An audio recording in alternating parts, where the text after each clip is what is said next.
Бартарыңызға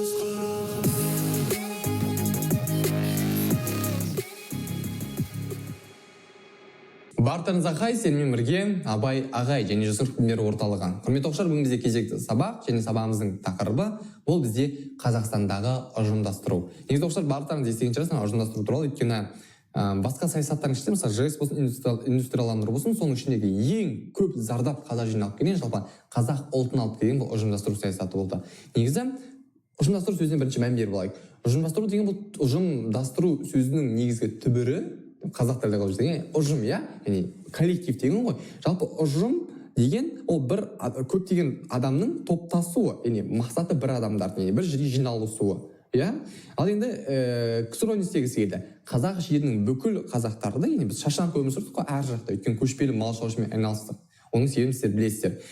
Яғни бүкіл қазақты бір жерге жинағысы келді. Бірақ қазақтар ақымақ емес қой, біз неге жиналып ұжымдасып өмір сүрмедік? Себебі біз ұжымдасатын болсақ, мал зардап шегеді, ал мал зардап шексе, қазақтар да зардап шегетін еді. Сол себепті біз алшақта өмір сүрдік, ал оны кісі білмей, бәріміздің басымызды қосып тастаған болатын. Енді жалпы бұл кезеңде, білесіздер, ұжымдастыру кезінде қазақ жерін басқарған билеушінің бұл Голошокин, 1925 жылдары Сталиннің басқармасымен қазақ жеріне билікке келеді. Және Голошокин қазақ жеріне келеді, енді қазақ жері, қазақ тілі, мәдениеті, қазақ ұлты туралы ештеңе білмейді Голошокин.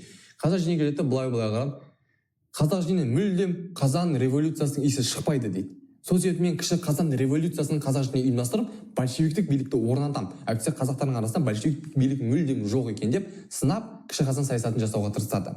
Бірақ бұл жерде қарсы адамдар шығады, бананда Сәуақасов қожанттар, оларды ұлтшыл деп айыптап тастайды, нацистсіңдер деп, Голошокин. Ал Сейфуллин, Мырзағалиев, Нұрмақов, Меңдешевтерді қуып тастайды. Ал келесі Сәдуақасов пен Мыңбаевтерді қызметтен босатып, жоғары лауазым істейтін еді, олардың бәрін жұмыстан алып тастаған болатын.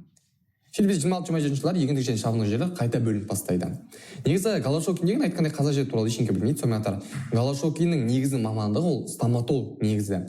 Ал одан бөлек тағы Голошокин бізде жалпы білсеңіздер, екінші Николайдың отбасының бәрін өлтіріп тастайды ғой. Сол екінші Николайдың отбасын өлтіруге қатысқан адам, яғни адам өлтірген адам, оған дейін жалпы ақпан революциясы болмай тұрып 5 рет түрмеде қамалған адам, жалпы бұзақы адамды бір ұлтты басқаратын билеуші етіп қойып қояды. Бұл жерде Сталинда да мүлдем қазірмен ойланбаған бұл туралы. Яғни жауыз қатігез адамды, Голошокинді. Енді жалпы бізде байларды тәркілеу 1928 жылы 27 тамызда байларды тәркілеу туралы декрет шығады. Яғни бұл жерде тәркілеу деген байлардың бүкіл мал мүлкін өздеріне алып алу. Енді байларды тәркілеу дегеннен кейін сіздер білуіңіз керек, бұл жерде енді бізде байларды бір бөлу керек қой. Енді кімді тәркілейтін білу үшін кім бай екенін білу керек. Енді бай адам былай саналды. Көшпелі мал шаруашылығымен айналысып, егер сізде 400-ден көп мал болса, сіз байсыз. Ал жартылай көшпелі болып сізде 300-ден көп болса, байсыз. Ал отырықшы болып 150-ден көп болса, сіз бай саналдыңыз. Түсіндіңіздер ғой, егер сізде мысалы бізде Ернұр жартылай көшпелімен айналысады, егер олда 310 мал болса, ол бай, яғни оның бүкіл малын мемлекет алып қояды. Ал мынандай бар, мысалы Айнұр мысалы отырықшымен айналысады, ода 140 мал бар. Яғни ойлаңыздар, енді оқушылар қалай? Яғни Айнұрды тәркілемей ме? Негізі құжат бойынша болмайды. Бірақ ол құжат қой, оған ксро қарай ма? Жоқ әрине. Сол себепті Айнұрдың да бізде малын тәркілейді. Яғни олар санап келіп, малдың бәрін санайды ғой, 1, 2, 3, 4, 5, 137, 138, 139, 140, 100, ой, бұл бітіп қалды. Бана бізде 150-ге жетпейді екен. Жарайды деп, оны болса келмейді, оның бүкіл малын бәрі тәркілейді. Сізде 20-30 мал болса да, 10-та тәркілеп алып кететін болған. Тура бізде неге ұқсайды? Әскери коммунизмге ұқсайды. Азық-түлік салғыртына ұқсайды. Байқап тұрсыздар ма, оқушылар?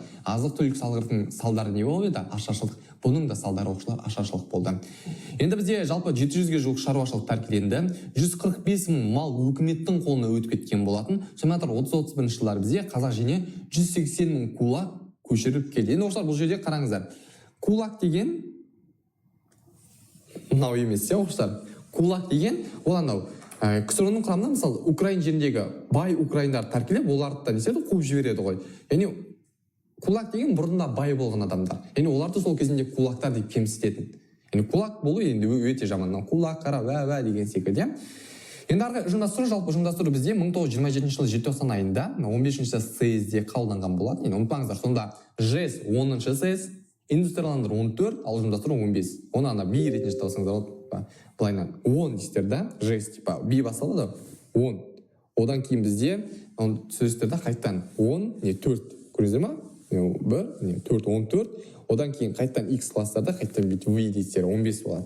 Енді дәл осындай жаттығуға да келеді. Иығым шынып қалды. Енді осылай бізде жалпы сайыздар білжіңіздер. 10, 14, 15.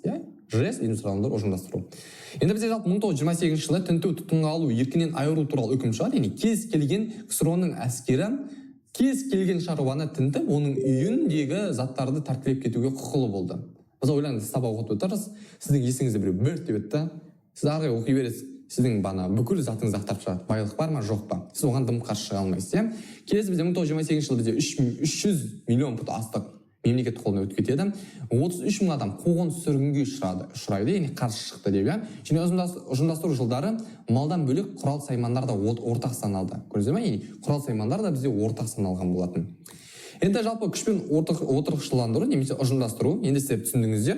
Бізде қазақтар ежелден біз жалпы ұжымдасып өмір сүрген жоқпыз. Өйткені бұл бізге тиімсіз. Ру болып әр жаққа бөлініп өмір сүрді деген. Енді бізде 1927 жылы ұжымдастыру енгенімен халық оны тыңдаған жоқ. Өйткені біз білеміз ғой бізге жаман екен деген. Бірақ олар ойбай қазақтар оңайсы екен ғой деп бас тартты ма? Бұл ұжымдастырудан жоқ оқушылар. Күшпен ұжымдастырып бастады. Бәрін күшпен, қару-жарақпен қуып жүріп. Бізде 1931 жылда тамыз айында басталады. Мысалы, отырықшыландырудың мысалы 1931 жылы 77 508 шаруашылық ұжымдасады, 1938 жылы 77 674, ал 1933 жылы қараңыздар 242 208. 3 есе деп байқаңыздар ма?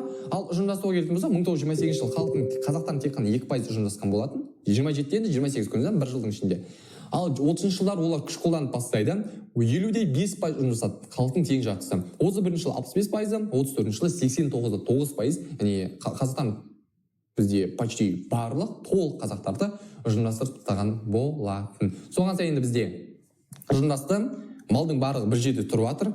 Малдар шөпті жейді, мал шөп жоқ қалған малдарға, өйткені малдың көбейіп кетті бүкіл ұжымдасқаннан кейін. Олар не істеді? Малдар қырылып жатты. Мысалы, ұжымдастыруға дейін бізде 40 миллион мал болса, ал ұжымдастырудан кейін бар жоғы 4-5 миллион. Көрдіңіздер ме? 10 еселеп қырылып қалған болатын. Енді малдардың қырылуы енді сіздер жақсы білесіздер, мал қырылса, енді қазақ халқы да зардап шегіп, қазақ халқы да қырылады. Енді соған сай бізде 1930 жылдардағы аштық орын алады. Қазақ тарихындағы мен үшін өте ауыр кезең, ең үлкен ашаршылық оқушылар. Енді қараңыздар, бізде 1928-1930 жылдары ұжымдастырудан кейін көп адам қырылады. Жалпы білсеңіздер 2 миллион адам. Нақты айтатын болсақ, 2 миллион 300 мың адам қырылып қалады. Аштықтан ойлаңыздар. Аштықтан оқушылар жейтін дым болмағаннан. Ал 1,5 миллион адам болса, қазақ жерін тастап, шетел асып кетіп қалады. Кәдімгі картада көрсетейін, 1,5 миллион оқушылар. Мысалы, 20-22-де 700 мың, бұл жолы 1,5 миллион. 2 миллион қырылды, 1,5 кетті. Бұл уақытқа дейін бізде шамамен 5-6 миллион халық болса, оның 3,5 уже жоқ оқушылар. Қалса бір 2 миллионға жоқ қана қазақтар қалды. Көздер ма? Қайда біз азайып кеттік. Енді қыста бізде жұт болады дейді. 29-30-да енді бұл жұттың кесірі емес негізі. Жұт не үшін болды? Олар ұжымдастырғаннан кейін ұжымдастыру саясатын оны жасырады, Өйткені осылай сіздерге бір қызық айтайын, 30-шы жылдары Украинада да ашаршылық болады.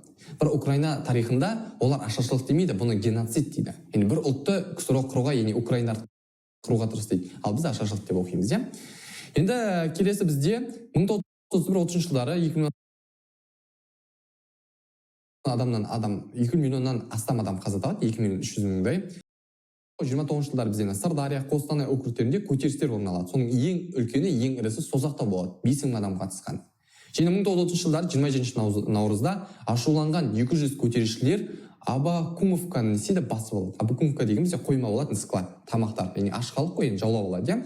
28 наурызда ОГПУ-мен шайқасты, сол кездің көп адам бізден 15 адам қаза тауып, 76-сы тұтқындалған болатын, ал қалғандар қашып үлгерген. Енді 1929 жылы бізде 350 адамнан тұратын 31 көтерілісші отряды, 31 жалпы көтерілістер болады. Сол көтерілісшілердің жалпы санына тоқталатын болса, 1932 жылдары 2000 көтерілісші, ал 32-33 жылдары бізде 3200-ге дейін жеткен болатын көтерілісшілердің жалпы саны. Ал енді нәтижесіне келетін болсақ, енді бұл аралықта ұжымдастыру кезінде 80 мың адам қатысқан 372 көтеріліс болады. Бұның ішінде үлкені бар, шағын, кішкентайы бар деген секілді. Соның ішінде 5 мың адам қатаң жазаланып, ГУЛАГ лагерь жүйесі бойынша лагерлерге қамалған болатын. Ал 883 адам бізде ату жазасына кеседі. Енді жалпы картада қарасаңыздар бізде 2-3